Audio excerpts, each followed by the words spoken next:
ওকে, hello everyone, সবাইকে স্বাগতম আজকে ভার্সিটি মাস্টার ক্লাসে।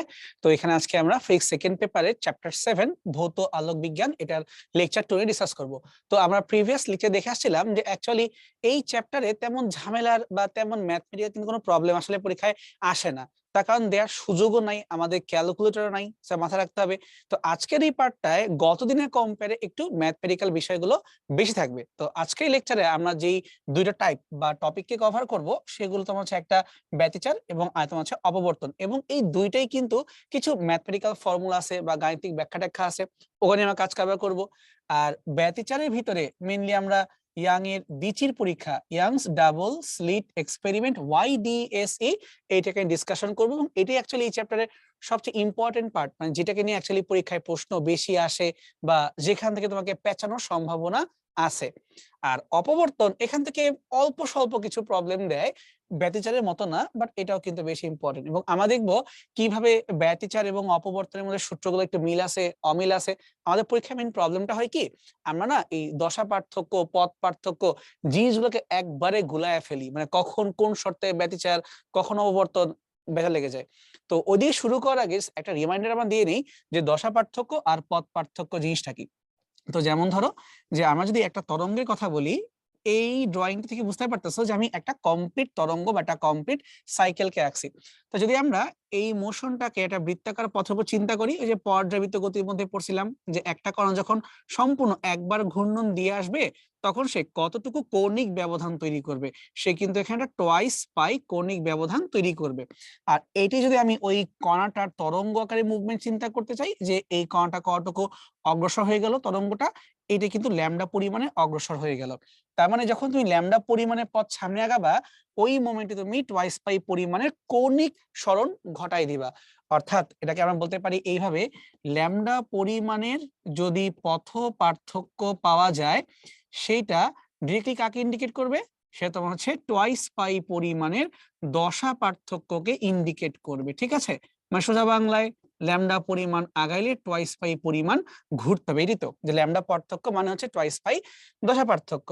তো এখন তুমি যদি যে কোনো পরিমাণের দশা পার্থক্য, সরি, যে কোনো পরিমাণের পথ পার্থক্যকে বের করতে চাও দশা পার্থক্যের সাপেক্ষে, এটাকে আমরা ঐকিক নিয়ম দিয়েই সলভ করে ফেলতে পারি। কিভাবে? ল্যামডার জন্য হয় টোয়াইস পাই পরিমাণের দশা পার্থক্য, তাহলে একের জন্য কত হয় টোয়াইস পাই বাই ল্যামডা। কিন্তু তুমি চাচ্ছ আমার কাছ থেকে অন্য যে কোনো এক্স পরিমাণ পথ পার্থক্যের জন্য, এক্স কে গুণ করে দিব, গুণ করে দিলেই টোটাল এখন পাওয়া যায় আমাদের দশা পার্থক্য। তোমাদের বইতে এই দশা পার্থক্যকে ল্যামডা না ডেল দিয়ে প্রকাশ করা হয়েছে, তোমরা মাঝে কনফিউজ হয়ে যাও যে কোনটা কি দিয়ে প্রকাশ করা হয়। পথ পার্থক্যকে আমরা যে লিখতে চাই এইভাবে লিখতে পারি যে পথ পার্থক্য যদি হয় তোমার এক্স অথবা ডেল্টা এক্স, তখন তোমার দশা পার্থক্যের যেই মানটা আসবে, দশা পার্থক্য, এইটাকে আমি প্রকাশ করব ল্যামডা না ডেল দিয়ে, বা ডেল্টা ডেলও অনেকে লেখে, জাস্ট ডেল লিখলেই চলবে, সমান সমান twice pi by lambda into x. তোমরা বারবার এই নোটেশন গুলো উল্টাপাল্টা করে ফেলো, যে কোনটা কি জিনিস গুলায় ফেলো, সেটা প্লিজ গুলায়ও না। ঠিক আছে, সো ডেল সমান twice pi by lambda into x. এই তো একদম সিম্পল ওয়েতে বললাম, এতটুকু বুঝতে পারলেই আমাদের চলবে। তো যে আমরা সামনে আগাই, যে এই ইয়াং এর দ্বিচির পরীক্ষা বা ব্যতিচার টপিক থেকে প্রশ্ন কিরকম আসে দেখো। ঢাকা ভার্সিটি মোটামুটি প্রতি বছরই টানা এখান থেকে কিন্তু প্রশ্ন দিয়েই যাচ্ছে, খুব পছন্দের জায়গা।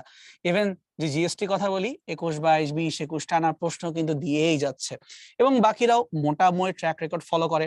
তাই বলতে চাই যে যদি আমরা চ্যাপ্টার 7 নিয়ে পড়ি, আসলে ব্যতিচার পড়তে হবে, আর একদম শুরুর দিকের তাড়িৎ চৌম্বকীয় তরঙ্গের যে থিওরি গুলো ছিল, জ্ঞানমূলক প্রশ্নগুলো ছিল, সেগুলো পড়তে হবে। এই দুই জায়গা সবচেয়ে বেশি ইম্পর্টেন্ট, বাকিগুলো একটু কম কম ইম্পর্টেন্ট এদের সাপেক্ষে। ঠিক আছে, তো যার সামনে আগাই, একটা প্রশ্ন বা একটা কমন জিনিস চিন্তা করা যাক। সেটা হচ্ছে, যদি আমরা এরকম একটা পর্দা চিন্তা করি, বা তুমি একটা কাজ করো, পর্দা না দেয়াল চিন্তা করো।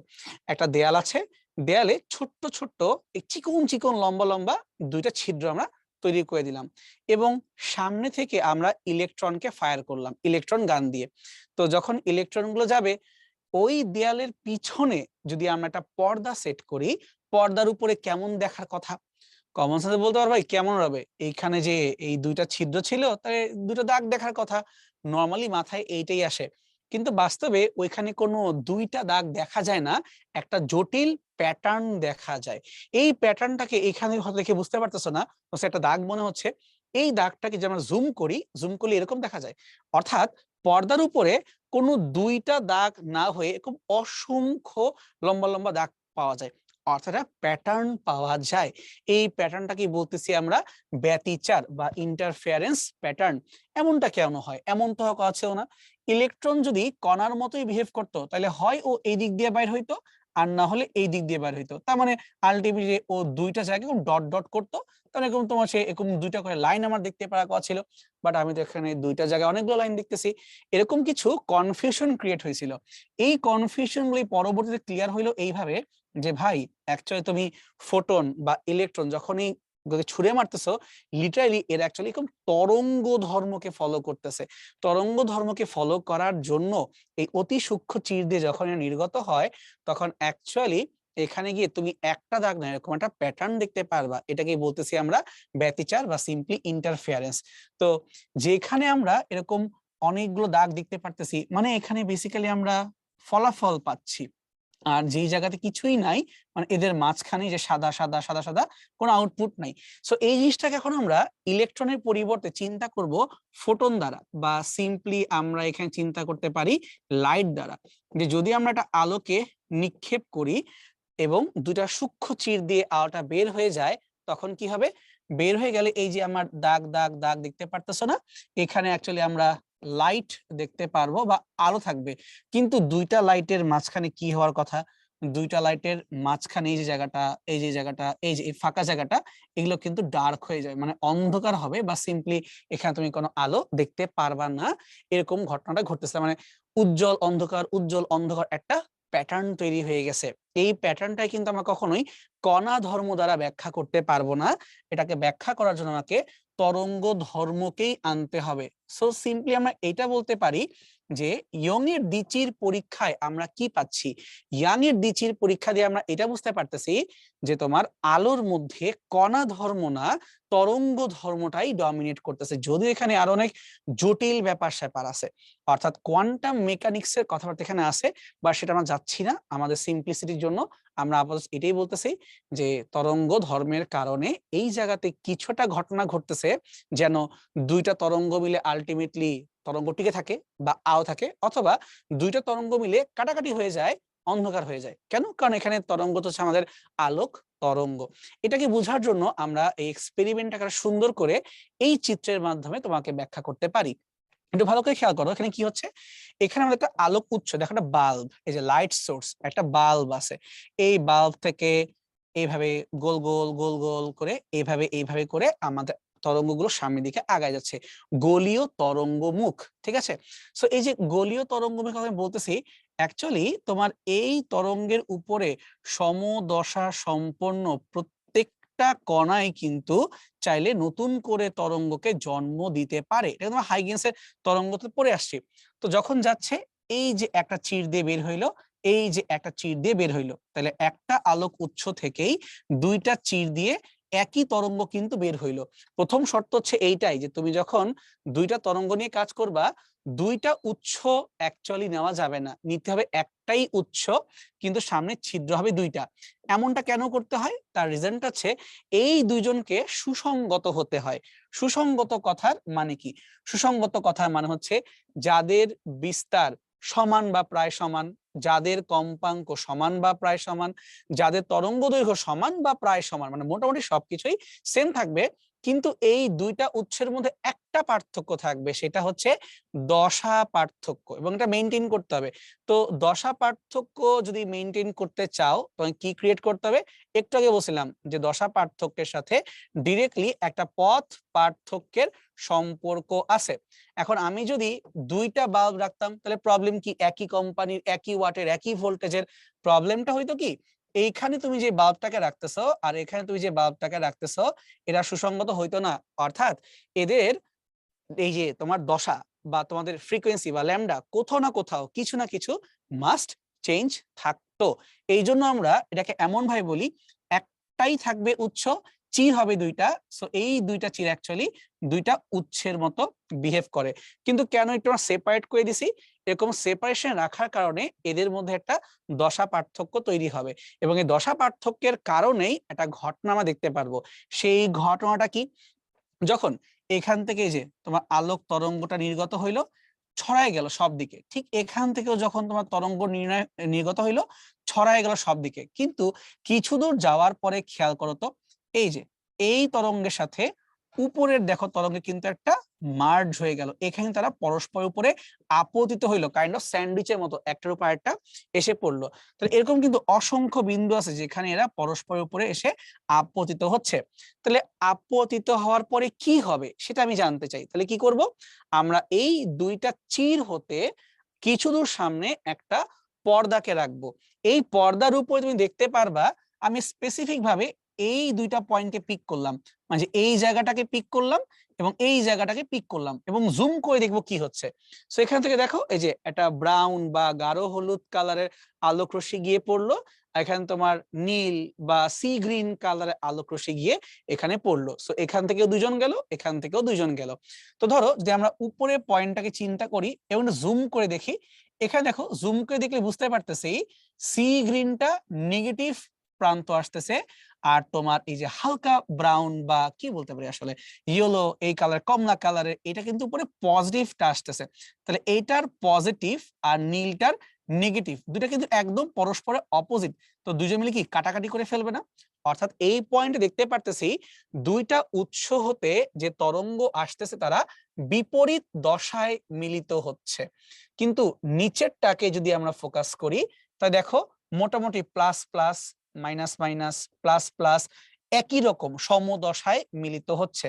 তার মানে এখানে কোনো দশা পার্থক্য না থাকার কারণে এখানে আলো আলোর মতো আছে, ব্রাইট আছে, কিন্তু এখানে পুরো উল্টা হয়ে গেছে, তাই প্লাস মাইনাস কাটাকাটি হয়ে অন্ধকার বা কালো হয়ে গেছে। আমরা বুঝতে পারছি। তার মানে এই যে আমরা দেখলাম দুইটা উৎস থেকে আলো এসে আপতিত হইল, আপতিত হওয়ার ফলে সমদশায় মিলিত হইলে আরো উজ্জ্বল হয়ে যায়, বিপরীত দশায় মিলিত হলে অন্ধকার হয়ে যায়। অন্ধকার হওয়াকে বলে ডিস্ট্রাকটিভ ইন্টারফেয়ারেন্স বা ধ্বংসাত্মক ব্যতিচার, আর মিলিত হওয়ার ব্যাটাকে বলি আমরা কনস্ট্রাকটিভ ইন্টারফেয়ারেন্স বা গঠনমূলক ব্যতিচার। কথা কি বুঝতে পারছি আমরা? এবং এটা কিন্তু ঘটতেই থাকে এবং একটা সুন্দর প্যাটার্ন হয়ে যায়। কিন্তু একটা কথা মনে রাখবা, সর্বদাই একদম মাঝখানে, এই একদম মাঝখানে এটাকে আমরা বলি সেন্ট্রাল ব্রাইট বা কেন্দ্রীয় উজ্জ্বল, মাঝখানে অলওয়েজ উজ্জ্বল হবেই, উপরে নিচে পর্যায়ক্রমে অন্ধকার উজ্জ্বল চলতেই থাকবে। কথা বুঝতে পারছি আমরা? হচ্ছে কনস্ট্রাকটিভ, ডিস্ট্রাকটিভ বা গঠনমূলক এবং তোমার হচ্ছে ধ্বংসাত্মক। তো এটা হচ্ছে আমার প্যাটার্ন, ইন্টারফেয়ারেন্স প্যাটার্ন বা ব্যতিচারের প্যাটার্ন। এটাকে যদি আমরা এখন শক্তি দিয়ে বুঝাইতে চাই তখন দেখা যায় ব্রাইটের জন্য এনার্জি অনেক বেশি হয়, ডার্কের এনার্জি 0, 100% 0, 100 0 এভাবে। কিন্তু বাস্তবে যেটা দেখা যায় সেটা হইলো আসলে প্রকৃতপক্ষে এই উজ্জ্বল অন্ধকার ইন্টেন্সিটি ওভারঅল সেম থাকে না, একটু কম বেশি হয়ে যায় এবং আরো কিছু প্রবলেম ক্রিয়েট করে। বাট তোমাদের লেভেলে আমরা ধরে নিব যে ঠিক যতটুকু উজ্জ্বল ঠিক ততটুকুই অন্ধকার, মানে একদম সেম সেম সেম সেম, উপর নিচে কোনো এই সাইজেরও চেঞ্জ হবে না বা কোনো ইন্টেন্সিটিরও চেঞ্জ হবে না। সাইজ বলতে কি বোঝাচ্ছি সেটা আমি একটু পরে ক্লিয়ার করব। মানে মেইন কথা সব কিছু এখানে ঠিকঠাক থাকবে, কোনো ঝামেলা পাকানো যাবে না।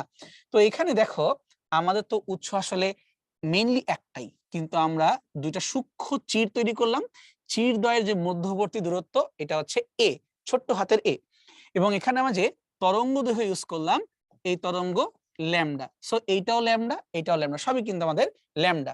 আর চির থেকে পর্দার যে টোটাল দূরত্ব ওটাকে বলি আমরা বড় হাতের ডি। এই যে চির থেকে পর্দার যে টোটাল দূরত্ব এটাকে বলি আমরা বড় হাতের ডি।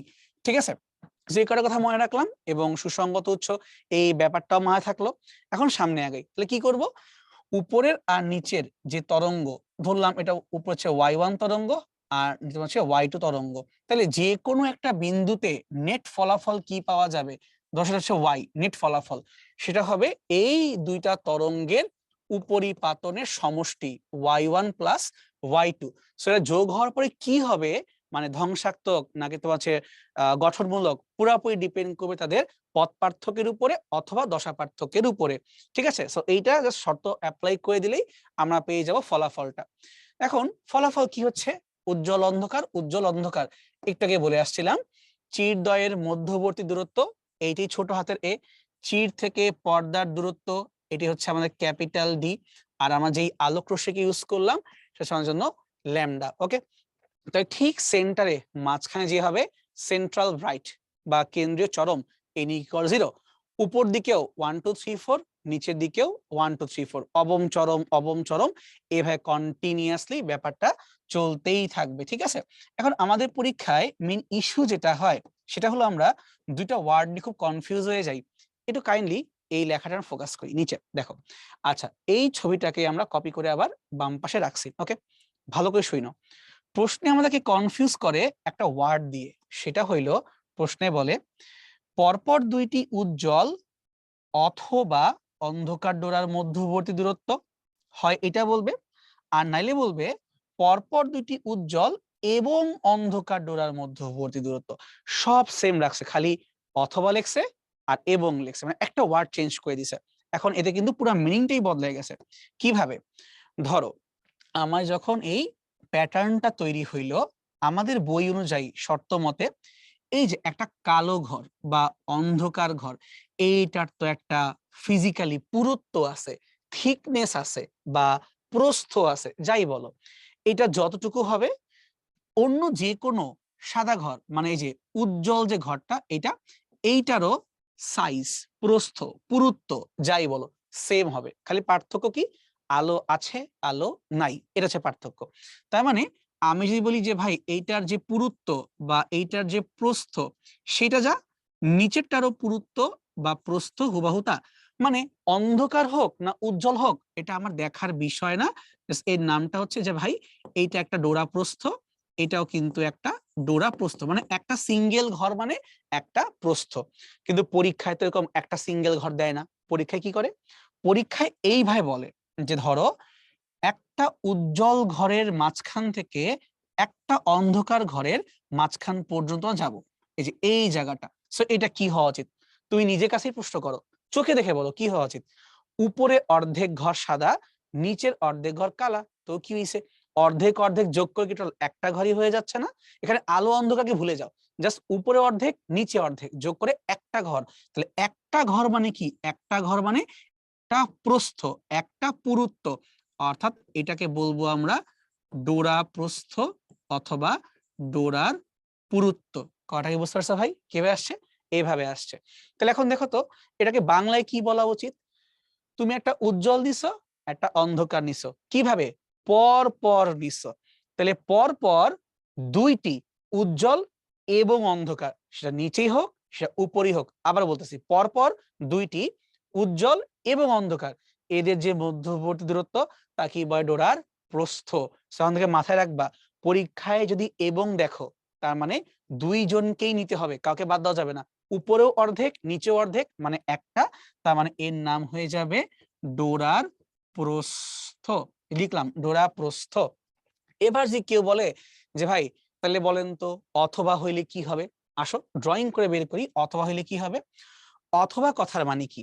এটাকে আসলে উচ্চারণটা এভাবে করতে হয় না, উচ্চারণটা এভাবে করতে হয় পরপর দুইটি উজ্জ্বল ডোরার মধ্যবর্তী দূরত্ব অথবা পরপর দুইটি অন্ধকার ডোরার মধ্যবর্তী দূরত্ব।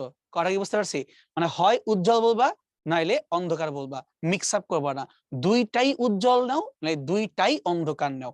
তাই যদি আমরা দুইটাই অন্ধকার নিই, এই যে এই ঘরের মাঝখান থেকে এই ঘরের মাঝখান পর্যন্ত আমি দুইটাই এখন অন্ধকার নিব, তাহলে তুমি চিন্তা করে বলো যে দুইটাই অন্ধকার হয় তাহলে কি অবস্থা হওয়ার কথা।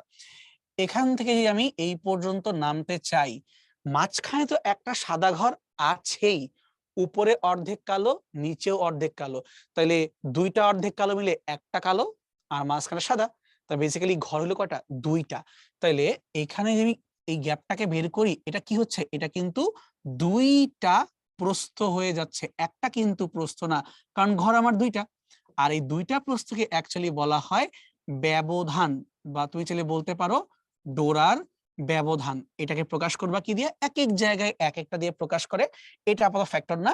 মেইন কথা হচ্ছে দুইটা প্রস্থ মানে একটা ব্যবধান। এখন সে তুমি দুইটা উজ্জ্বল ঘরকে নিয়ে চিন্তা করো, আর তুমি সে দুইটা অন্ধকার ঘরকে নিয়েই চিন্তা করো। হোপফুলি বুঝা গেছে।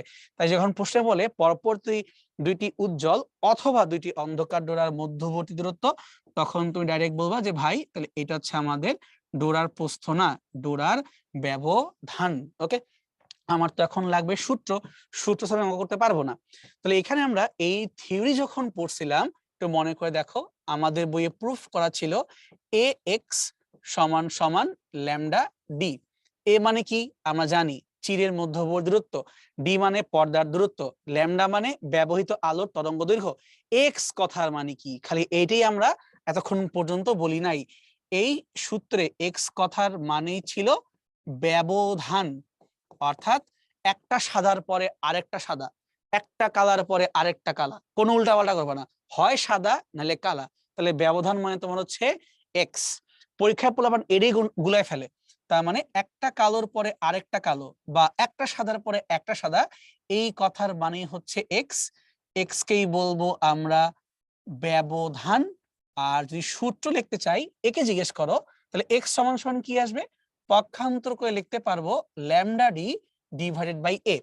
তার মানে পরপর দুইটি উজ্জ্বল অথবা অন্ধকার ডোরার মধ্যবর্তী দূরত্বকে আমরা ল্যামডা ডি বাই এ দ্বারা প্রকাশ করতে পারবো। সো ব্যবধান সমান সমান ল্যামডা ডি ডিভাইডেড বাই এ। একটা কথা কি, তুমি এক্স দিয়ে লিখবা না ডেল্টা এক্স দিয়ে লিখবা না এ বি সি লিখবা, তাতে আমার যায় আসে না। মেইন কথা এই এক্স কে ভাঙলে সূত্র আকারে কি পাবো? ল্যামডা ডি বাই এ পাবো। এটা হচ্ছে মেইন কথা, ঠিক আছে? কি দিয়ে প্রকাশ করবা তোমার ইচ্ছা, এটা আমার যায় আসে না, কোনো সমস্যা নাই। আমার লাগবে ওই ডান পাশটা ল্যামডা ডি বাই এ। তাহলে এখন তোমরাই বলো, যদি আমরা চাই বের করতে ডোরার প্রস্থ, কিভাবে পাবো? একটু একই জিজ্ঞেস করো। যখন প্রস্থ হয় দুইটা, তখন তুমি পাবা একটা ব্যবধান। তার মানে একটা ব্যবধানের ভিতরে দুইটা প্রস্থ লুকায় আছে। তো যদি আমরা ধরো মন চাইছে প্রস্থকে বিটা দ্বারা প্রকাশ করব, তাহলে কি করতে পারবো? আমরা ব্যবধানকে দুই দ্বারা ভাগ দিব। কারণ কি ভাই, ব্যবধানের কাছে ঘর আছে দুইটা, আমার লাগবে একটা, দুইটা ভাগ দিয়ে দিব। মেইন শর্ত হইলো তাহলে ভাগ দেওয়ার পরে ল্যামডা ডি বাই টুয়াইজ এ, নিচে একটা টু চলে আসবে। সো এইটা হচ্ছে আসল কাহিনী, যে প্রস্থ বের করতে গেলে সূত্রে অবশ্যই হরে একটা দুইকে বসাইতে হবে। আর তুমি যদি ব্যবধান বের করতে চাও, দুই বসাইও না। কি দিয়ে প্রকাশ করবা? বিটা না এক্স না ডেল্টা এক্স? সমস্যা নেই তো ভাই, কারণ আমার তো অঙ্কের মান বের করতে পারলেই হয়েছে, ঠিক আছে? কারণ তোমাদের এক একটা বইয়ে এক এক ভাবে লেখা আছে, কোথাও এক্স, কোথাও ডেল্টা এক্স, কোথাও এক্স এন, অনেক কিছু করছে। তোমার যেটা পছন্দ হয় তুমি সেটাই করো। আমার এভাবে ভালো লাগে, আমি এভাবেই লিখি, ঠিক আছে? তাহলে এখন আসো এই জিনিসটাকে আমরা একটু সামারি করে তোমাকে রিমাইন্ডার দিয়ে দিই। তো যখনই আমাদের এই উজ্জ্বল বা অন্ধকার ডোরা হবে, এই কথার মানে হচ্ছে গঠনমূলক ব্যতিচার বা ধ্বংসাত্মক ব্যতিচার হবে। এটা কিভাবে হবে? পথ পার্থক্যের উপরে। পথ পার্থক্যকে তোমাদের বইতে লেখা ছিল পথ পার্থক্য, এটাকে লেখা ছিল এই যে এ সাইন থিটা, এইটা তোমার হচ্ছে পথ পার্থক্য। তাহলে পথ পার্থক্য যদি এন ল্যামডা হয় উজ্জ্বল বা গঠনমূলক, আর পথ পার্থক্য যদি twice n minus one lambda by two, even twice N plus one lambda by two, দুইটাই কারেক্ট, কনফিউজ হওয়ার কিছু নাই, দুইটাই কারেক্ট যদি হয় তাহলে অন্ধকার হবে। বাট একটা ঝামেলা আছে। ঝামেলা কোথায়? সেটা হইলো তুমি যদি মাইনাস দিয়ে ম্যাথ করতে চাও, তাহলে তোমার অঙ্ক শুরু করতে হবে n ইকুয়াল টু 1 দিয়ে। আর তুমি যদি বলো না ভাই আমি টুয়াইস n প্লাস 1 দিয়ে লিখবো, তাহলে তোমার অঙ্ককে শুরু করতে হবে n ইকুয়াল টু 0 দিয়ে। পরীক্ষায় এই জিনিসটাই আমাদের পুরা মাথা আউলায়া দেয়, যে ভাই এই 1 কেন ধরলাম আর 0ই বা কেন ধরলাম? আসলে 1 আর 0 কিন্তু মিনিং সেম। অর্থাৎ অন্ধকার ডোরা মানে কি? প্রথম অন্ধকার ডোরা। তো প্রথম অন্ধকার, আমি প্রথম অন্ধ লিখলাম, আবার কানা বইল না, অন্ধকার। তাহলে আমি যদি -1 দিয়ে অঙ্ক করি, আমি প্রথম অন্ধকার বলতে এন ইকুয়াল টু প্রথম, মানে যা চাই তাই বসাবো। বা যদি বলি ভাই আমাকে দ্বিতীয় অন্ধকার বের করে দাও তো, তাহলে দ্বিতীয় মানে 2, তুমি এখানে 2 বসাবা। কিন্তু সেম অঙ্কটাই যদি আমরা এই সূত্র টোয়াইস এন প্লাস ওয়ান দ্বারা করতে যাই তখন ঘাপলা আছে। কিরকম ঘাপলা? তখন প্রথম অন্ধকার কিন্তু ওয়ান না, তখন প্রথম অন্ধকার মানে এক ঘর কমায় দাও, জিরো লেখো। ঠিক একইভাবে দ্বিতীয় অন্ধকারকে এক ঘর কমায়া এক লেখো। সো এটা কিন্তু প্যারা, এটা প্যাথেটিক, যে পরীক্ষায় যা চায় তার থেকে এক ঘর কমায় লিখতে হয়। সেই জন্য বলি কি, থাক বাপ, তোর প্লাস ওয়ান লেখার দরকার নাই, তুই মাইনাস দিয়েই লেখ। তোর যত নাম্বার অন্ধকার দরকার তুই তত নাম্বার অন্ধকারই বসা, অঙ্ক হয়ে যাবে। কথা বুঝতে পারছি? সো আমি নিজেও পার্সোনালি -1 দিয়ে ম্যাথ করি, কারণ পরীক্ষা হয় না, এত মাথা ঠান্ডা থাকে না। আমার কথা ভাই, যত নাম্বার অন্ধকার চাও আমি তত নাম্বারই বসাবো, আমার অঙ্ক হয়ে যাবে, শেষ, সোজা হিসাব। আচ্ছা, এবং দেখো একটু পড়াইছিলাম যে অথবা এবং কথা মানে কি, অথবা মানেই হচ্ছে ব্যবধান, এবং কথার মানেই হচ্ছে তোমার প্রস্থ। এবং সূত্র আকারে ওখানে লিখছিলাম, এইখানেও একবার লিখে দেই যে আমি ব্যবধানকে এক্স দিয়ে লিখতে পছন্দ করি, সূত্র আকারে ল্যামডা ডি বাই এ আকারে লিখি। আর ডোরার প্রস্থর প্রসঙ্গ যখন উঠে তখন তাকে আমি বেটা দিয়ে লিখতে পছন্দ করি, যাকে আমরা ব্যবধানের অর্ধেক বলতে পারি, সমান সমান lambda D divided by twice A. ঘাপলা কোথায়? মাঝে মধ্যে পরীক্ষায় বলে যে ভাই আমার একটা না, কেন্দ্রীয় চরম মানে একদম সেন্টার থেকে প্রথম দ্বিতীয় তৃতীয় এভাবে যে কোনো সামথিং তম উজ্জ্বল ডোরার যে দূরত্ব সেটা বের করে দাও। তো একটা ডোরার দূরত্ব মানে কি, একটা ডোরার দূরত্ব মানে হচ্ছে ব্যবধান ল্যামডা ডি বাই এ। তাই তুমি যত নাম্বার চাও তত নাম্বার গুণ দিয়ে দিবা। কথা কি বুঝতে পারছো? যে দেখো এখানে দেখো, কেন্দ্রীয় চরম থেকে যে আমি চিন্তা করি, এই কেন্দ্রীয় চরম থেকে প্রথম চরম পর্যন্ত এটা কি আমার সিম্পলি একটা ব্যবধান না? মানে সেন্টারের সা থেকে প্রথম সাদা, তাহলে প্রথম সাদা মানে একটা পরিমাণে তুমি কি পাইলা, একটা পরিমাণে তুমি ডোরার ব্যবধান পায়া গেলা। এখন তুমি যদি সাপোজ এই 2 নাম্বার পর্যন্ত যাইতে চাও, তাহলে তুমি যে ঘটনা ঘটাইছো আরো একবার ঘটাবা না, মানে আবারও 2টা ঘর ক্রস করবা না। সো বেসিক্যালি তুমি যতবার উপরে উঠবা সেখান থেকে কি তোমার তত তমর হিসাবটা চলে আসবে না? এই জন্য তোমার এখানে এন দ্বারা গুণ করছে। মুখস্থ করা কিছু নাই, বুঝে বুঝে পড়ো, দেখবা ইজি আছে। এবং মনে রাখবা এ সাইন থিটা অ্যাকচুয়ালি এইটাই পথ পার্থক্যকে বুঝায়। ঠিক আছে, চলো তোমার সামনে আগাই। একটা ছোট্ট অঙ্ক করে ফেলি, ঢাকা ইউনিভার্সিটি 21-22-এর। ইয়াং এর দ্বিচির পরীক্ষায় চিরদ্বয়ের মধ্যবর্তীকে দ্বিগুণ করা হলো, অর্থাৎ আগে ছিল এ, এখন করা হইলো টোয়াইস এ। পর্দার প্রতি একক দৈর্ঘ্যে উজ্জ্বল ডোরার সংখ্যা স্থির রাখতে, এই কথার সিম্পলি মানে হচ্ছে ডোরার ব্যবধান, ডোরার প্রস্থ এগুলাকে বদলানো যাবে না, যেমনটা আছে তেমনটাই তোমাকে রাখতে হবে। তো ধরলাম আমাদের ডোরার ব্যবধান হচ্ছে এক্স সমান সমান ল্যামডা ডি বাই এ, তাহলে প্রতি একক দৈর্ঘ্যে ডোরার সংখ্যা কত হবে? উল্টা 1/x, A divided by lambda D. এটা কিন্তু একটা সুন্দর এমসিকিউ, যে প্রতি একক দৈর্ঘ্যে ডোরার সংখ্যা নির্ণয় করো, এক্স কে উল্টায় দাও, এটি তোমার সংখ্যা। ওকে, তো কি করতেছে, বলতেছে চির থেকে পর্দার দূরত্বকে কি করলে তুমি এই 1/x এর মানটাকে সেম রাখতে পারবা। তাহলে মেইন কথা হচ্ছে আমার আগে ছিল এ, কিন্তু এখন কি হয়ে গেছে, এখন হয়ে গেছে টোয়াইস এ, বাট আমি তারপরও চাই 1/x যেন সেম থাকে। সো লিটারালি তুমি চিন্তা করো 1/x মানে কি, 1/x মানে উপরে হবে নতুন এ ডিভাইডেড বাই ল্যামডা ইন্টু নতুন ডি। দেখো তো এবার বুঝছো কিনা কি করলাম? আমার নতুন এ মানে টোয়াইস এ, ল্যামডা তো আর বদলায় নাই, কিন্তু এখন আগে ছিল ডি, এখন এমন একটা ডি বসাও যেন এই দুইটা মার্জ হয়ে যায়। উপরে 2 গুণ করছো, তাই ব্যালেন্স করতে কি নিচে একটা 2 দিবা না? অর্থাৎ আগে ছিল তুমি ডি, এখন তুমি হয়ে যাবে 2d, 2 2 কাটাকাটি হয়ে গেলে লাও যা কদুওতা। তার মানে পর্দার দূরত্বকে দ্বিগুণ করে দাও, তোমার সমস্যা সমাধান হয়ে যাবে। ওকে ফাইন, বাচ্চারা বুঝতে পারছে, সামনে আগাই। জিএসটি 21-22, ইয়াং এর দ্বিচির পরীক্ষায় এনতম অন্ধকার ডোরা সৃষ্টিকারী তরঙ্গদ্বয়ের দশা পার্থক্য কত? মনে করো তো ভাই, একটু এটা পড়লাম, দশা পার্থক্য চাইলে আমরা এ সাইন থিটা লিখতে পারি, কিন্তু কিসের জন্য? অন্ধকার ডোরা। সো অন্ধকার ডোরাকে আমরা টোয়াইস এন -1 ল্যামডা বাই 2 লিখতে পারি, আবার টোয়াইস এন +1 দিয়েও কিন্তু লিখতে পারি। সো আমরা চাইলে কি পথ পার্থক্যকে দশা পার্থক্যে রূপান্তর দিতে পারি। এটা হচ্ছে পথ পার্থক্য। তাহলে দশা পার্থক্য কিভাবে পাবো? টোয়াইস পাই বাই ল্যামডা, তার সাথে পথ পার্থক্য গুণ করলেই হবে দশা পার্থক্য। সো এই যে পথ পার্থক্য, এই যে পথ পার্থক্য, তাহলে আমরা উপরের শর্তকে বসায় দিই। Twice n minus 1 lambda by 2।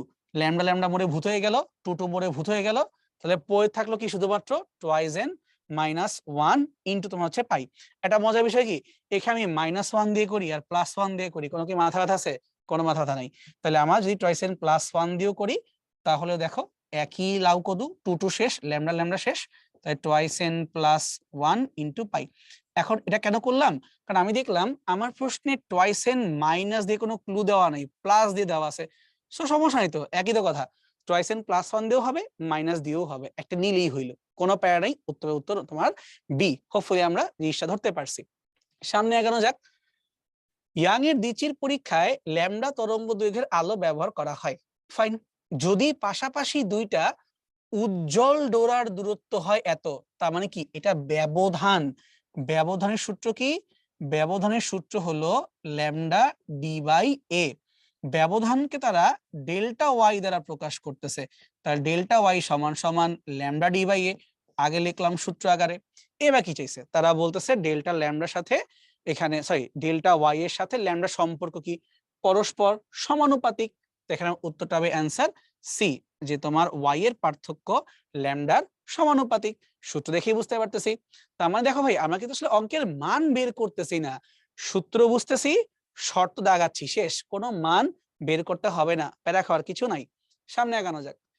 বাতাসে ইয়ং এর দ্বিচির পরীক্ষায় এত তরঙ্গ দৈর্ঘ্যের আলো ব্যবহার করা হয়। তাহলে একটু লিখে লিখে বলি, ল্যামডা সমান সমান দেওয়া আছে 6000 10⁻⁻10 এত মিটার, অর্থাৎ 6 × 10⁻⁻7 মিটার।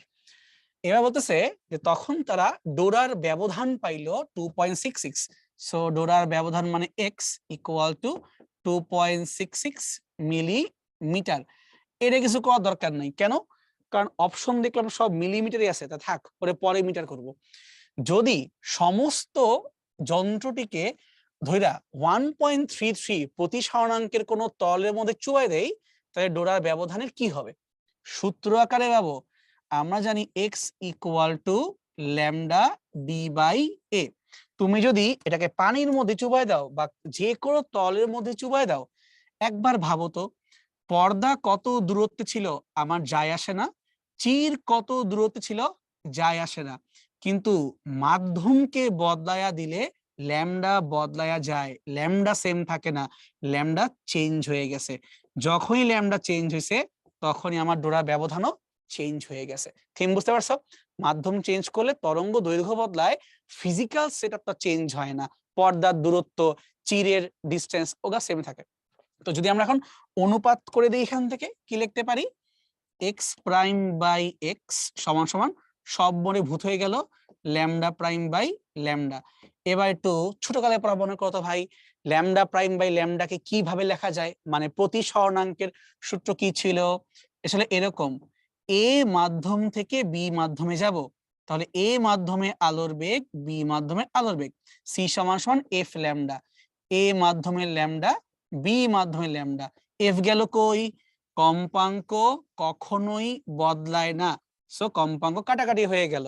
তো দেখতো ভাই, ল্যামডা প্রাইম কিন্তু উপরে, মানে নতুন মাধ্যমে ল্যামডা উপরে, সো এই সূত্র উল্টায় গেছে, এমনে ল্যামডা বি উপরে, ল্যামডা এ নিচে, তার মানে আমাকে প্রশ্নে যে মিউ দেওয়া আছে এই মিউটা উল্টায় গেছে। তাহলে নতুন আমাদের ডোরার ব্যবধান হবে, আগে যা ছিল তাকে মিউ দিয়ে ভাগ দিব। আগে তুমি কত ছিলা? তুমি আগে ছিলা 2.66 মিলিমিটার, আর যেখানে চুবাই দিছ ওইটার প্রতি স্বর্ণাঙ্ক কত? 1.33। এখন সবাই বুঝার কথা যে কাটাকাটি করলে 1.33 কে ডাবল যখন করবা তখনই তুমি পেয়ে যাবা 2.66। তার মানে নতুন আমাদের ডোরার ব্যবধান মানটা আসবে 2। কোন এককে? আগে যা ছিল সেই এককে, 2 মিলিমিটার এককে। বুঝছো? ইজি কিন্তু, দেখো। সো ক্যালকুলেটর অ্যাকচুয়ালি আমার এটা বসানোর দরকারই নাই, অনুপাত দিব, অঙ্ক হয়ে যাবে, সুন্দর জিনিস। দুইটি উৎস থেকে সমদশার বা কোন নির্দিষ্ট দশা পার্থক্যের একই তরঙ্গ দৈর্ঘ্যের দুইটা আলোক তরঙ্গ নিশ্চিত, তাদের কি বলে? মানে ওই তরঙ্গগুলাকে কি বলে? তাদেরকে গৌণ তরঙ্গ বলে। ঠিক আছে, সামনে আগাই আমরা। আর ওই যে উৎসটা ওই হচ্ছে সুসংগত উৎস। কোন স্থানে দুই বা ততোধিক আলোক তরঙ্গের উপরিপাতনের ফলে আলোর তীব্রতার পরিবর্তন যে ঘটে তাকে আমরা ব্যতিচার বলি।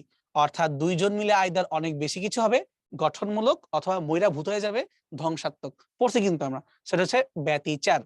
সামনে এগানো যাক। এক্স মিলিমিটার ব্যবধান বিশিষ্ট দুইটা চির থেকে, এই যে ঘাপলা পাকাইছে, আইকাইকা বলি, এই হচ্ছে আমার দুইটা চির, এটার ব্যবধান কত? এ সমান সমান এক্স মিলিমিটার, মানে 10⁻³ এত মিটার।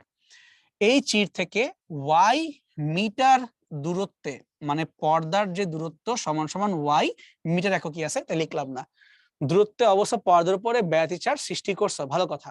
তরঙ্গ দৈর্ঘ্য যদি হয় 5000 অ্যামস্ট্রং, তাহলে এই বান্দারে মানুষ করতে হবে কেমনে? 5000 ইন্টু 10⁻⁻10 এত মিটার। কি বের করবো? পরপর দুইটি উজ্জ্বল পট্টির দূরত্ব। তো পরপর দুইটি উজ্জ্বল পট্টির দূরত্ব মানে আসলে ব্যবধান, কারণ কি সাদার পরে সাদা, কালার পরে কালা, মানে তোমার হচ্ছে ব্যবধান। তো সূত্র কি? ল্যামডা ডি বাই তোমার হচ্ছে এ, দেও বসায় ল্যামডার মান, তাহলে 5000 10⁻⁻10। পর্দার দূরত্ব তোমাকে বলা ছিল ওয়াই মিটার, আর চিরদ্বয়ের দূরত্ব বলা ছিল এক্স কিন্তু মিলিমিটার, তাই 10⁻³ মিটার। এবার মিলায় দেখো, পুরা চেহারা কিন্তু আমার এখানে অ্যান্সার ডি এর সাথে মিলে যায়। 5 আছে, ওয়াই আছে, পাওয়ার -7। যারা ভাবছো ভাই 5 আছে, তো এটা কি করলেন? এটাকে ভাই করছিলাম না, এই 3 0 আর 10 মিলেমিশে পাওয়ার -7, ওয়াই আছে উপরে, আর নিচে এক্স এর সাথে 10⁻³ আছে। এইটাও কাটাকাটি করা যাইতো, বাট স্যার তো কাটে নাই, তো আমি কেন কাটবো? এই দিতে ছিল, মিলে গেছে, বসাই দিছি, খতম। মান বের করতে হবে না, জাস্ট মার্চ করে দাও, অঙ্ক হয়ে যাবে। সামনে আগাই। ইয়ং এর দ্বিচির পরীক্ষণের চিরদ্বয়ের মধ্যবর্তী দূরত্ব হচ্ছে ডি। এই যে আবার ঘাপা পাকাইছে, চিরদ্বয়ের মধ্যবর্তী দূরত্ব, তার মানে ছোট হাতের এ সমান সমান ডি, এবং চিরদ্বয় থেকে পর্দা ডি দূরত্বই আছে, মানে আমার সূত্রের নর্মাল ডি যেমন তাই আছে। পর্দার উপরে প্রতি একক প্রস্থে ডোরার সংখ্যা কত? প্রতি একক প্রস্থে মানে প্রতি একক দূরত্বে আর কি। তো আগে তুমি ডোরার ব্যবধানের সূত্রটা লেখো, lambda D divided by A. Lambda তো ল্যামডা, বড় ডি, বাট এ মানে হচ্ছে ছোট্ট ডি, সো এটা হচ্ছে ব্যবধানের সূত্র। একটু আগে বলছিলাম ব্যবধানকে উল্টায় দিলেই পাওয়া যায় প্রতি একক দৈর্ঘ্যে কতগুলো করে ডোরা আছে। তো দাও উল্টায়া, উপরে ছোট ডি, নিচে হাবি যাবি। এই দেখো এই বান্দা কই আছে, অ্যান্সার বি। সুন্দর। সময় রাখবা, প্রতি একক দৈর্ঘ্যে এরকম বললেই ব্যবধানকে উল্টাই দিবা, তাই তুমি উত্তর পাওয়া যাবা যে এখানে সংখ্যাটা কত। হোপফুলি আমরা থিমটা ধরতে পারছি, ইজি কিন্তু এত কঠিন না। সামনে আগানো যাক। ইয়ং এর ব্যতিচার প্রদর্শন পরীক্ষায় পর্দায় উৎপন্ন অন্ধকার বিন্দুর জন্য পথ পার্থক্য সামথিং দিয়ে গায়েব হয়ে গেছে। আগে ইয়ং বসে, ব্যতিচার বসে, অন্ধকার বসে, এবং তারপরে কি বসে? পথ পার্থক্য। পথ পার্থক্য মানে কি ভাই? এ সাইন থিটা। তাহলে এখন সূত্র কি হতে পারে? টুয়াইস এন প্লাস বা -1, কোনো মাথা ব্যথা নাই, λ/2। এটা হইতে পারে, বাট একটা বড় বাট আছে। সেটা কোথায়? স্টার্ট করছো কই থেকে? স্টার্ট করছো 0 থেকে। বাট আমি যতদূর জানি, আমরা তো অন্ধকারের কোনো কেন্দ্রীয় হয় না, শুরুই তো হয় প্রথম অন্ধকার দিয়ে, কিন্তু আমার তো এখানে স্টার্ট করছে 0 দিয়ে। তার মানে আমার কি করতে হবে? আমি চাইলেও এখানে মাইনাসকে কাজে লাগাইতে পারবো না, এখানে কি করতে হবে? এখানে প্লাস দিয়ে শুরু করতে হবে। কেন? তার কারণ এন এর ভ্যালু এখানে 0 দেওয়া আছে, এই জন্য উত্তরটা হবে আমাদের টুয়াইস এন প্লাস 1 λ/2। আর যেখানে এন এর মানটা 1 থেকে শুরু হইতো, তাইলে উত্তরটা হইতো টুয়াইস এন -1 λ/2। বাট আমার এটা অপশনে এমনিও নাই, সো আমার লেখার তো কোনো কারণও নাই। আশা করি আমরা বুঝতে পারছি এখানে কি ঘটাইছি। সামনে যাই আমরা। ব্যতিচারের ক্ষেত্রে উজ্জ্বল বা গঠনমূলক ঝালের শর্ত কি? ঠাড়া মুখস্থ। পথ পার্থক্য হবে এন ল্যামডা, শেষ, কোনো কথা নাই। আর এখানে এন এর মান কোত্থেকে শুরু হবে? ঘাপলা পাকায়ও না, কেন্দ্রীয় উজ্জ্বল আছে, তাহলে এন এর মান এখানে অলওয়েজ 0 থেকেই শুরু হবে, ঘাপলা পাকাবা না, এগুলো ঠাড়া মুখস্থ, এইটাই হবে। ওকে, সামনে গিয়ে আমরা ইয়ং এর দ্বিচির পরীক্ষার সময় একটা লাল লেজার ইউজ করবা, তো আর একটা সবুজ লেজার ইউজ করবা, ঠিক আছে? এবং একই দূরত্বে রাখা পর্দায় ডোরার মধ্যে পার্থক্য কার জন্য বেশি হবে।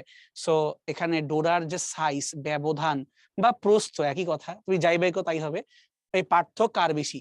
তাহলে দেখো সূত্র আকারে ডোরার ব্যবধান এক্স সমান সমান ল্যামডা ডি বাই এ। তো দেখতেই পারতেছি এক্স এর সাথে ল্যামডা সম্পর্ক সমানুপাতিক, যার ল্যামডা বড় তার এক্স বড়। ইভেন তুমি যদি ডোরার ব্যবধান না বলো, ডোরার প্রস্থ বলো, ও ভাই একই কথা, কারণ তোমার ব্যবধান থেকে তো প্রস্থ আসতেছে। সো ল্যামডা তুমি সমানুপাতিকই হইতেছ। তাই উত্তর কি হবে, যার ল্যামডা বেশি। বেনি আসহ কলা, লাল অনেক লম্বা ল্যামডার দিক থেকে, ঠিক আছে। সো উত্তর হবে লাল। আশা করি ক্লিয়ার হয়ে গেছে। সামনে পারি আমরা ঢাকা ইউনিভার্সিটি 18-19। ইয়ং এর দিচির পরীক্ষায় দুইটা তরঙ্গের উপরিপাতনের ফলে একটা বিন্দুতে কালো ডোরা উৎপন্ন হয়। এ কথা মানে কি, বেসিক্যালি অন্ধকার হয়ে গেছে। তাহলে ওইখানে দশা পার্থক্যের সম্পর্কটা কেমন হওয়ার কথা।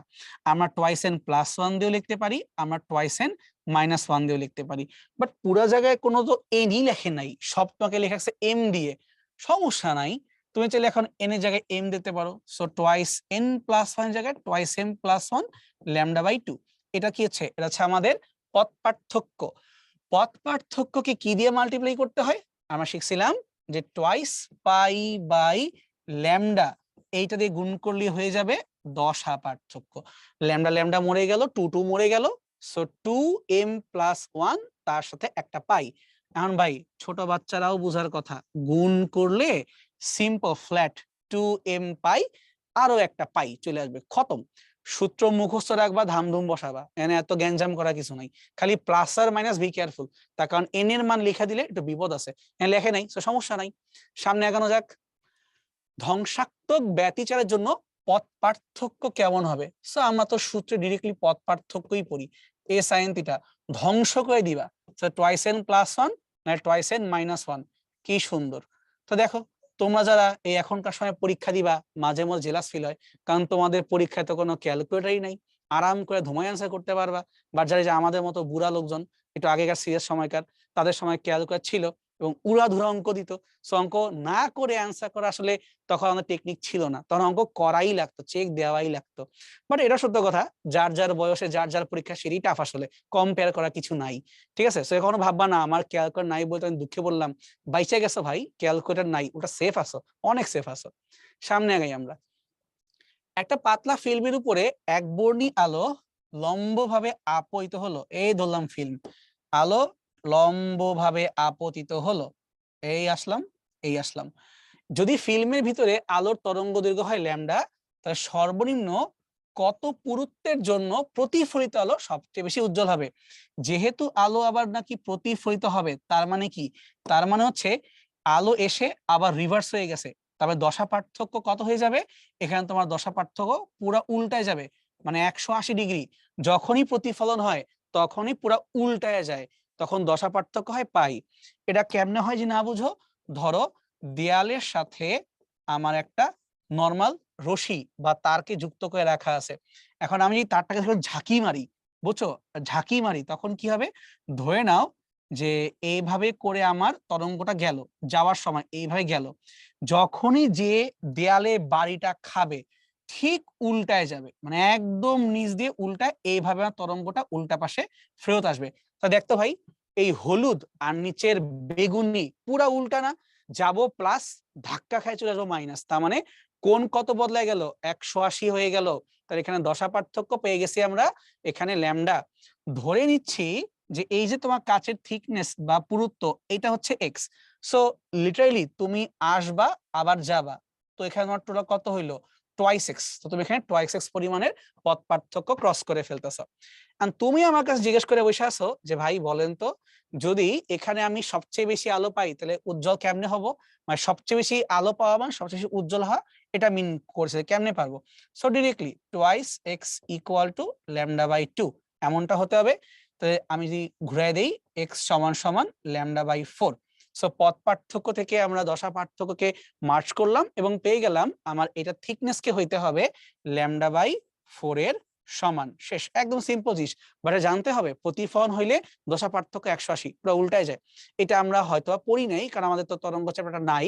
সো ঠিক আছে, শুনে রাখলাম যে এমনটাও হয়। সামনে আগাই। ইয়ং এর দিচির পরীক্ষায় কোনটা সমর্থন করবে? আলোর তরঙ্গ তত্ত্ব, ওই যে হাইগেন্সের তত্ত্ব, আমাদের প্রথম দিন থেকেই প্রথম লেকচার থেকেই পড়তেছি যে আলোর তরঙ্গ তত্ত্বকেই তো আমরা এখানে কাজে লাগাবো। এখানে কণা তত্ত্ব কাজে লাগতেছে না। সামনে আগাই আমরা। আই এবং 4i তীব্রতা সম্পন্ন দুইটা তরঙ্গের উপরিপাতন হলে সর্বোচ্চ এবং সর্বনিম্ন আলোর তীব্রতা হবে কোনটা? এইটা খুব সুন্দর একটা প্রশ্ন। আমরা জানি তীব্রতার সাথে বিস্তারের ডাইরেক্ট সম্পর্ক আছে। এইটা হয়তোবা আমরা পড়ি নাই, কোথায়? এটা তরঙ্গ চ্যাপ্টারে ছিল। তো মেইন সূত্র কি, এটা না জানলেও চলবে, তাও লিখে দেই 2 রো ভি পাই এফ। এইটা হচ্ছে অ্যাকচুয়াল সূত্র, আমার এত বেশি মনে রাখার দরকার নাই। আমি ডাইরেক্ট আই সমানুপাতিক এ স্কয়ার এটা কাজে লাগাবো। তো দেখতো ভাই, প্রথমটা তো আই ছিল, তাহলে যদি আই থেকে আমরা এ কে চিন্তা করতে চাই, আই সমানুপাতিক a1 স্কয়ার থাকুক, আর দ্বিতীয় ক্ষেত্রে হচ্ছে 4i সমানুপাতিক অন্য কোনো বিস্তারের স্কয়ার। তা যদি আমরা এখান থেকে বিস্তারকে কম্পেয়ার করতে চাই, একবার ভেবে দেখতো এখানে বিস্তারের মানটা কত বসাবো, মানে কাকে স্কয়ার আসলে 4 আসতেছে, সো এটা অ্যাকচুয়ালি 2কে স্কয়ার করে আসতেছে, 2a স্কয়ার। মানে আমরা অ্যাকচুয়ালি বিস্তারটাকে এ অ্যাজিউম করতেছি যে প্রথম আলোর বিস্তার যা হবে পরের বিস্তারটা ডাবল হবে। সো এই জন্যই ওর আই ইন্টেন্সিটি শুধু আই, আর ওর ইন্টেন্সিটি 4 গুণ। এটা আমি বের করলাম মানে শর্ত আকারে, যে প্রথম তরঙ্গের জন্য দ্বিতীয় তরঙ্গের জন্য। এরা যখন উপরিপাতিত হবে তখন কি হবে? তখন প্রথম তরঙ্গের বিস্তার আর দ্বিতীয় তরঙ্গের বিস্তার যোগ হয়ে অনেক বেশি বিস্তার তরঙ্গ হবে। হয় এইটা হবে মানে গঠনমূলক, আর নাহলে ধ্বংস হয়ে যাবে। টোয়াইস এ থেকে এ কে বাদ দিব, এ হয়ে যাবে। মানে এখন আমরা লব্ধি করতেছি, লব্ধি বিস্তার, এ আর টোয়াইস এ মিলে হয় থ্রাইস এ হবে, নাহলে এরা বিয়োগ করে শুধু এ হয়ে যাবে। এখন কি দরকার? এখন দরকার আমার তীব্রতা। তাহলে নতুন তীব্রতা মানে সর্বোচ্চ তীব্রতা কোত্থেকে পাবো? সমানুপাতিক সর্বোচ্চ বিস্তারের স্কয়ার। আর সর্বনিম্ন তীব্রতা কেমনে পাবো? এটা পাবো সর্বনিম্ন বিস্তারের স্কয়ার। মানে এটা হয়ে যাচ্ছে 9a স্কয়ার, আর এটা শুধুমাত্রই a স্কয়ার, তাই না? তাহলে ভাই দেখতো নতুন তীব্রতার মানটা কি আগের কম্পেয়ার 9 গুণ হয়ে গেছে না? কারণ a স্কয়ার মানে তো তোর বেসিক্যালি i, তাহলে এটা হচ্ছে নরমাল তীব্রতার সাপেক্ষে 9 গুণ, আর তোর এটা হচ্ছে নরমাল তীব্রতার সমান। সো একটা 9i, তো আর তো হচ্ছে i, সো উত্তরটা হবে 9i এবং i। মানে মেইন কথা, তীব্রতা ডাইরেক্ট যোগ করা যায় না, তীব্রতাকে আগে বিস্তারে কনভার্ট করতে হয়, তারপর যোগ বিয়োগ করতে হয়। সো এটা হচ্ছে আমাদের ধ্বংসাত্মক না, এটা তো হচ্ছে গঠনমূলক, আর এইটা হচ্ছে আমাদের ধ্বংসাত্মক, ম্যাক্সিমাম মিনিমাম। হোপফুলি আমরা জিনিসটা ধরতে পারছি কোথায় কি আসছে। ফাইন, তাহলে সামনে আগাতে পারি। পরস্পর থেকে এস দূরত্বে অবস্থিত দুইটি সমান্তরাল চিরকে এ, আচ্ছা দেখ খেয়াল করে, এখানে পরস্পর থেকে এস দূরত্বে অবস্থিত দুইটি সমান্তরাল চিরকে একে কে বলি? তো এইখানে small A equal to S, একবর্ণী আলো দ্বারা আলোকিত করে চির থেকে ডি দূরত্ব দূরে, চির থেকে বড় ডি দূরত্ব ব্যবস্থা পর্দায় ব্যতিচাপ তৈরি করা হয়েছে। ধরে নিচ্ছি এখানে ডোরার প্রস্থ এক্স, বি কেয়ারফুল, আমি কিন্তু প্রস্থকে এক্স দিয়ে লিখতাম না, আমি প্রস্থকে লিখতাম বিটা দিয়ে, আর সূত্র ছিল ল্যামডা ডি বাই এ, এটা আমি লিখতাম এইভাবে। কিন্তু তারা বলতেছে এখন তুমি ডোরার প্রস্থকেই এক্স দিয়ে প্রকাশ করো, ল্যামডা ল্যামডা ডি তো এ, আর এখানে ছোট এটা কি হবে? ছোট এটা তোমার হচ্ছে এখানে এস লিখলাম। তো এখন বলতেছে যে এটা এই মোমেন্টে আছে, যদি আমরা এস এবং ডি উভয়কেই দ্বিগুণ করে দেই, অর্থাৎ আমরা দ্বিতীয়বার আরেকটা কাহিনী করব। সেটা কি করব? ল্যামডাকে হাত দিব না, কিন্তু ডিটাকেও দ্বিগুণ করব, এসটাকেও দ্বিগুণ করব। যদি করি তাহলে ডোরার প্রস্থের কি হবে? তুমি তাকায় দেখো, উপরের নিচে টু টু কাটাকাটি হয়ে পড়ে থাকলো ল্যামডা ডি বাই এস, মানে বেসিক্যালি আগেও যা ছিল এখনো তাই আছে। সো আলটিমেটলি উত্তরটা হচ্ছে ডোরা প্রস্থের মানের কিছুই যাবে আসবে না, তার কারণ লব এবং হরে সমপরিবর্তন হয়ে কাটাকাটি হয়ে গেছে। খুবই সিম্পল বাট খুব সুন্দর প্রশ্ন, বুঝতে পারছি। চলো সামনে যাই। এবার আমরা নতুন টাইপ বা টপিক অপবর্তনের কাছে যাব, এবং দেখো এখানে প্রশ্নের পুরো একদম খরা অবস্থা। আমি আগেই বলছিলাম যে এখানে তেমন কিন্তু প্রশ্ন অ্যাকচুয়ালি দেয় না, বাট তারপর আমরা দেখে রাখবো পরীক্ষায় কি আসে কে জানে। কিন্তু ম্যাথ কেন দিতে চায় না স্যাররা? ক্যালকুলেটর লাগে, তো তুমি তো সাইন টেন কসকে মুখে মনে করতে পারবা না ওই নির্দিষ্ট 5টা মান বাদে। সো এই জন্য আমরা এটাকে পড়ে রাখবো, বাট এত বেশি চিন্তা করার দরকার নেই যে ভাই আমি কি করব সাইন টেন কসকে, দিবে না, ভয় পাওয়ার দরকার নেই। আচ্ছা, শুরুতে আসি যে অপবর্তন কত প্রকার, বাট তার আগে বলি অপবর্তন জিনিসটা কি। ধরা যাক এটা আমাদের একটা দেয়াল, ঠিক আছে, ধরলাম এটা আমাদের একটা দেয়াল।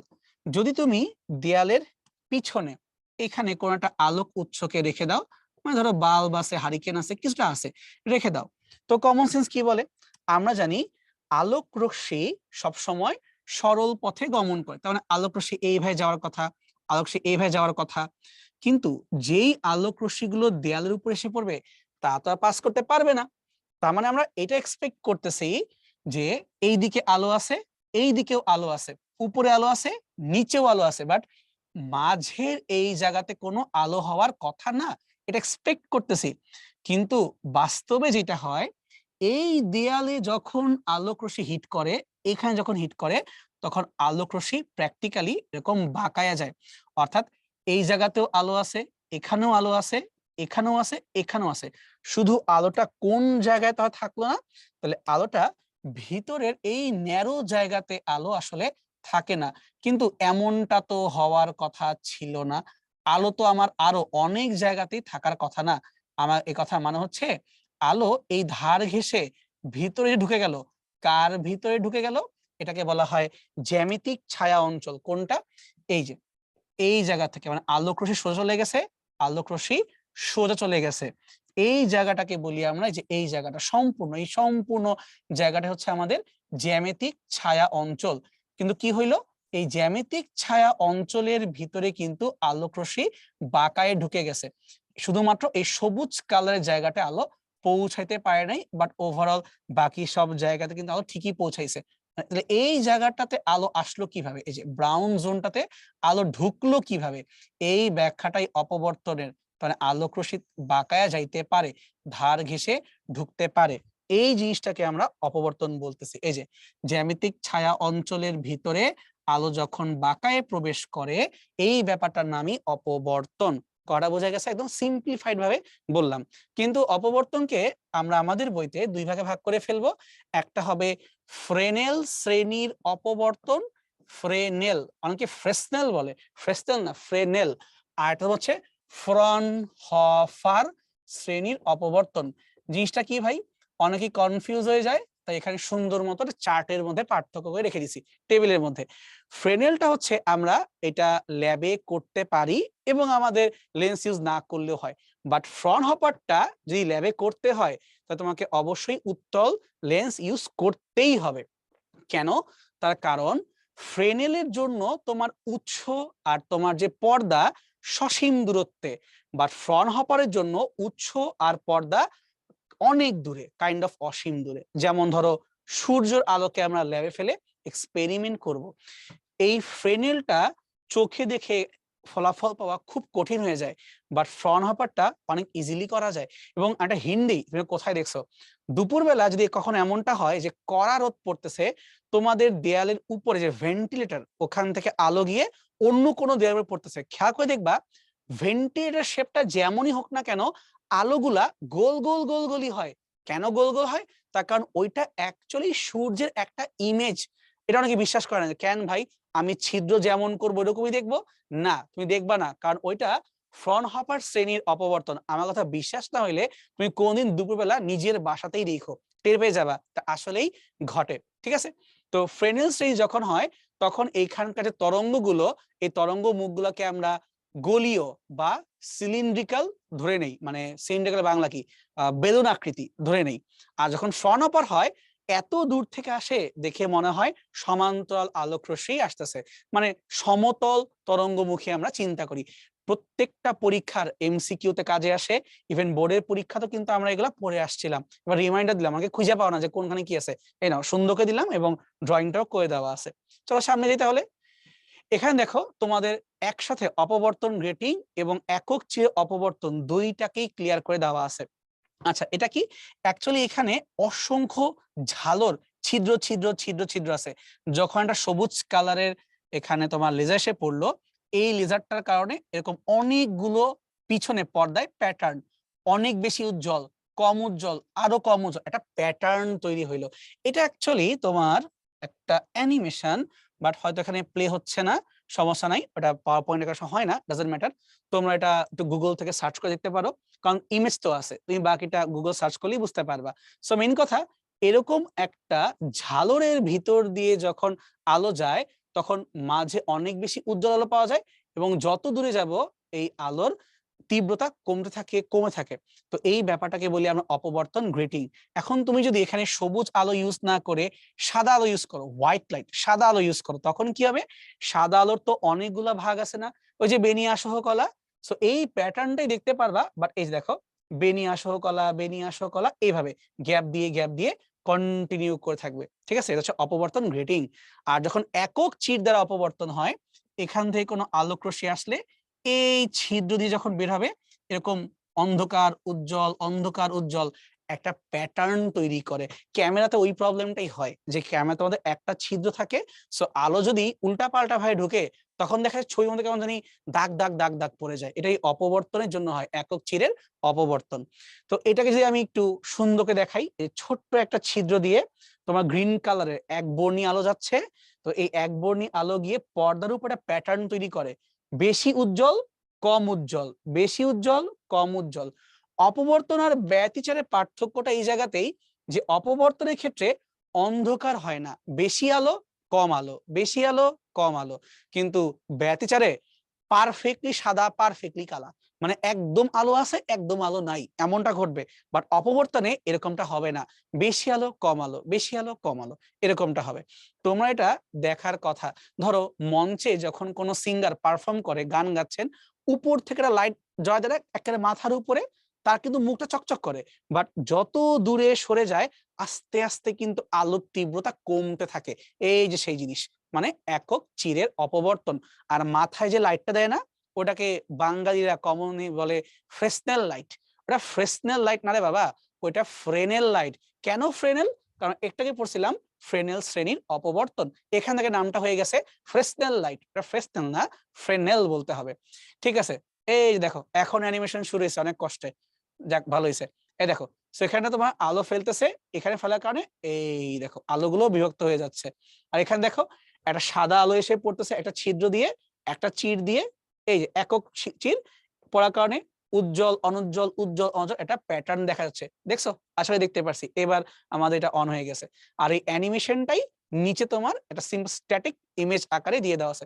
সো হোপফুলি আমি মনে থাকবে কোনটা একক চির আর কোনটা অপবর্তন, গ্রেটিং। আশা করি বুঝা গেছে। তো সামনে যাই। অনেকেই কনফিউজ থাকো ভাই, কখন কোন সূত্র কাজে লাগাবো, পুরোটাই সামারি করে দিয়ে রাখা আছে একবারে। অপবর্তন গ্রেটিং বললে ভুলেও এ লিখবা না, লিখবা ডি। ডি কথার মানে কি? গ্রেটিং ধ্রুবক 1/n। বড় এন আবার কি জিনিস? বড় এন মানে হইলো একক দৈর্ঘ্যে যতগুলা তুমি টুকরা টুকরা করে ফেলছো, বা সিম্পলি দাগের সংখ্যা। তাই যদি কখনো বলে আমাকে অপবর্তন গ্রেটিং এ উজ্জ্বল করে দাও বা অন্ধকার করে দাও, অ্যাকচুয়ালি ভালো হয় উজ্জ্বল অন্ধকার না, এটাকে বলতে হয় চরম দাও অথবা আমাকে অবম দাও। মানে উজ্জ্বল অন্ধকার বললে সমস্যা নাই, বাট অ্যাকচুয়ালি অন্ধকার তো হয় না, বেশি আলো হয় বা কম আলো হয়। সেটা চরমের সূত্র, এটা হচ্ছে অবমের সূত্র। খেয়াল করে দেখো তো, এই সূত্রগুলো অনেকটা মিলে যাচ্ছে না ব্যতিচারের সাথে? সো মনে রাখবা, অপবর্তন গ্রেটিং আর ব্যতিচার এদের সূত্র দেখতে একই লাগে, শুধু এখানে ডি লিখবা, এ লিখবা না। ডি মানে কি? গ্রেটিং ধ্রুবক। আর গ্রেটিং ধ্রুবক কি জিনিস?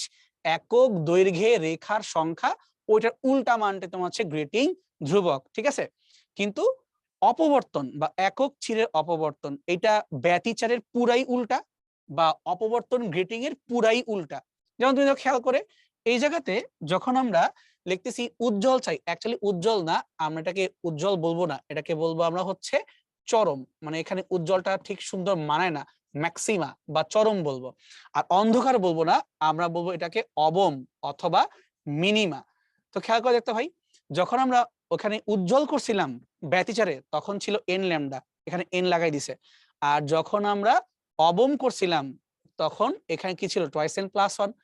এক্স্যাক্টলি উল্টা মনে রাখবা। এখানে ডি দিয়ে লিখছে, ওটা কোনো ইস্যু না, তুমি ডি দিয়েও লিখতে পারো, তুমি এ দিয়েও লিখতে পারো, তোমার ইচ্ছা, তুমি যা ফ্লেক্সিবল, ওটা কোনো ফ্যাক্টর না। বাট এখানে ডি এর অন্য কোনো মিনিং নাই।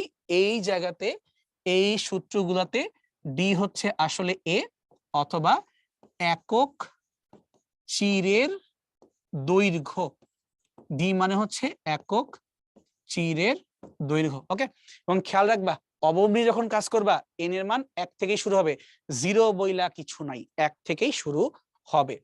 সামনে আগে তাহলে আমরা জাহাঙ্গীরনগর ইউনিভার্সিটি 2021-22 প্রবলেম সলভ করি। কোন অপবর্তন গ্রেটিং, আগেই মার্ক করো এটা গ্রেটিং। তাহলে গ্রেটিং মানে কি, ব্যতিচারের মতো কথাবার্তা। প্রতি সেন্টিমিটারে কয়টা রেখা আছে, 5000টি রেখা পার সেন্টিমিটার। তাহলে ভাই যদি প্রতি মিটার করতে কি করব, 5000 ডিভাইডেড বাই 1 সেন্টিমিটার, তার মানে 5000 ডিভাইড বাই 1 সেন্টিমিটার মানে কত বাবা, 10⁻⁻2 মিটার। কেমনে, ওই যে 100 দ্বারা ভাগ দিব, তাইলে পেয়ে যাব। তার আমরা এন পেয়ে গেছি। আচ্ছা, এখন ল্যামডার মান কত, 5896 অ্যামস্ট্রং। তো কি করতে হবে, এটাকে 5896 10⁻⁻10 মিটার করতে হবে। এখন বসে প্রথম চিরের জন্য, মানে অ্যাকচুয়ালি প্রথম ক্রমের জন্য, সো n = 1, অপবর্তন কোণ কত। একবারও বলে নাই যে ভাই তুমি কি অবম চাও না তুমি উজ্জ্বল চাও, কি চাও, কিছুই তো বলো নাই। কিছু না বললে মনে রাখবা আমরা সবসময় সূত্র লিখে ফেলি, ডি সাইন থিটা সমান সমান এন ল্যামডা, কিছু না বললে এন ল্যামডা, মানে চরম বুঝি না অবম বুঝি না, এন ল্যামডা কিছু না বললে। তো তুমি চাচ্ছ প্রথম ক্রমের জন্য, তাহলে এন এর মান তোমার হচ্ছে এখানে 1, ল্যামডার মান কত 5896 10⁻⁻10। এই ডি মানে কি অ্যাকচুয়ালি 1/n। তাহলে যদি এখন বলি এটাকে আমি এইভাবে যে সাইন থিটা, ডি মানে 1/, বড় এন, এনটা এই পাশে কি গুণ হয়ে যাবে না। তো এন এর মানটা কত, এন এর মান তোমার হচ্ছে এখানে 5000 ডিভাইডেড বাই 10⁻⁻2। তাহলে এখন যদি এই মানটাকে সাইন ইনভার্স করি তাহলেই তো অ্যাঙ্গেলটা পেয়ে যাব, করার দরকার নাই। তাকায় দেখ এখানে স্যার আমাকে আগে থেকে দিয়ে রাখছে।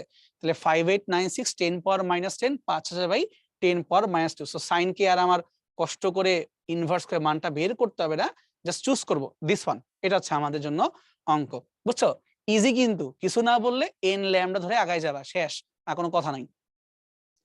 একটি অতি সুসংগত আলোকরশ্মি একটি সূক্ষ্ম তারের উপরে আপতিত হলে, একটা সূক্ষ্ম তারের উপরে, তার মানে তুমি কি ধার ঘেঁষে যাচ্ছ, অপবর্তন, একক চিরের অপবর্তন।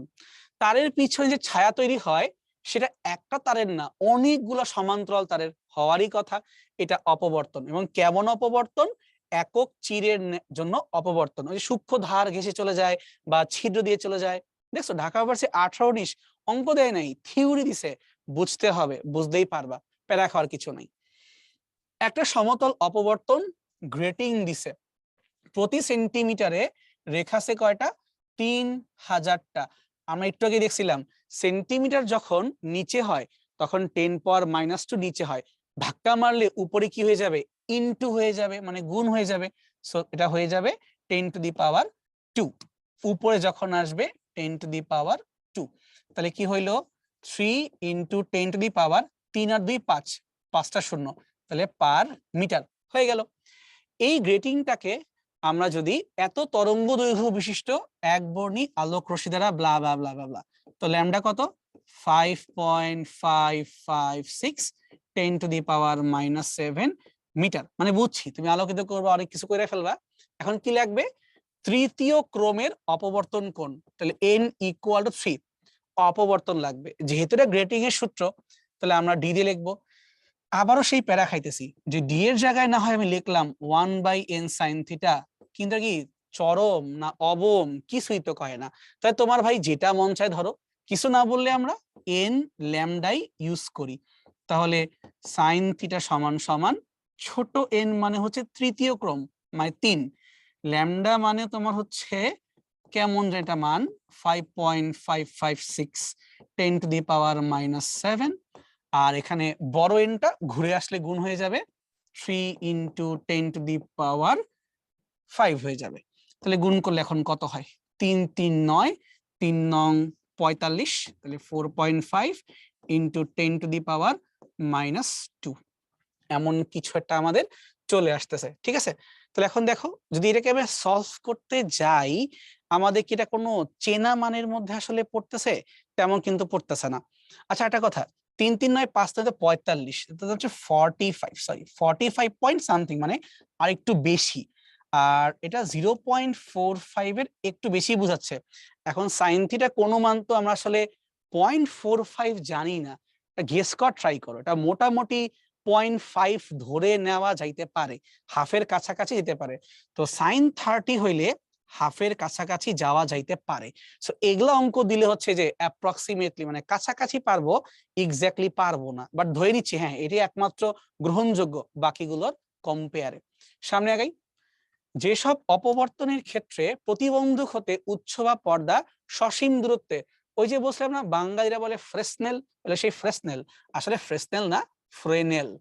ঠিক আছে, সসীম মানেই ফ্রেনেল আর তোমার অসীম মানেই ফ্রনহফার। এবং এর সাথেই আমাদের আজকের যতগুলা ম্যাথ ছিল বা জ্ঞানমূলক পড়ছিল সবগুলো শেষ। তো আমি বুঝতে পারছি যে অ্যাকচুয়ালি এই পুরা 2টা লেকচারে তেমন কোনো ম্যাথমেটিক্যাল আমরা ঝামেলায় জড়াইতেই যাইনি, কারণ লাগে না, পরীক্ষায় আসে না। অ্যাকচুয়ালি স্যাররা বুঝেই দেন না, কারণ তোমরা তো পারবা না রে ভাই, স্যাররা এতটা খারাপ না। তো ওনারা কিন্তু ওই জায়গাতেই ফোকাস করেন যেটা আমাদের পড়া উচিত বা আমাদের অন্তত কমন সেন্সে মাথায় আসা উচিত। সো একটা রিকোয়েস্ট করবো, প্লিজ বাসায় তোমরা চ্যাপ্টারটা যে কোনো একটা বই থেকে একবার রিভাইজ দিবা। আমি অন্য কোনো চ্যাপ্টারের কথাগুলো বলি না, বাট এই চ্যাপ্টারটা বলবো যে একটা বারের জন্য হইলো যে কোনো রাইটারের বই থেকে পুরোটা একবার একটু রিভাইজ দিবা, মানে থিওরি গুলো একটু ভালো করে দেখে রাখবা, তাহলে আমার মনে হয় আর কোনো সমস্যা হবে না। শায়দ আমাদের উদ্ভাসে কোশ্চেন ব্যাংক তোমাকে দিয়েই দিচ্ছে, সলভ করলেই হয়ে যাবে। সো থ্যাংক ইউ এভরিওয়ান, আজকের মতো এখানেই বিদায়, নেক্সট ক্লাসে দেখা হবে। ওকে।